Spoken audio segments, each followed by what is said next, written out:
বেশ অনেক দিন পরে আবার তোমাদের সাথে একটি নতুন ভিডিও নিয়ে চলে আসলাম। যাই হোক, হ্যালো এভরিওয়ান, কেমন আছো তোমরা সবাই? আশা করি ভালো আছো। শিবানী লাইফস্টাইলে তোমাদের সবাইকে ওয়েলকাম। লাস্ট ভিডিওতে আমি তোমাদের বার্থডের কিছু কালেকশন দেখিয়েছিলাম এবং বলেছিলাম সামনে আমার মেয়ের জন্মদিন। 21শে মে ছিল আমার মেয়ের জন্মদিন।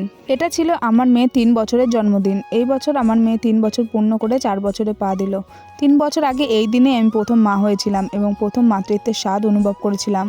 যাই হোক, দেখতে দেখতে 3টে বছর কোথা দিয়ে কেটে গেল বুঝতেই পারলাম না। প্রতি বছরই আমার মেয়ের জন্মদিনে পাড়ার ছেলেপেলেদের বলা হয়, এবারও ঠিক তেমনই করা হয়েছিল। পাড়ার সমস্ত বাচ্চারা এবং কাছের কিছু মানুষদের নিয়ে করা হয়েছিল অনুষ্ঠানটা। আমার মনে হয় জন্মদিন জিনিসটা বড়দের থেকে ছোটরাই এনজয় করে বেশি এবং তাদের আনন্দটা যেন অন্যরকম হয়। এবছর আমার মেয়ের জন্মদিনে করা হয়েছিল বিরিয়ানি, আর বিরিয়ানিটা আমি খুব একটা ভালো করতে পারি না। এর জন্য পাশের বাড়ির 2 কাকি এসে আমাকে যথেষ্ট সাহায্য করে দিয়েছে।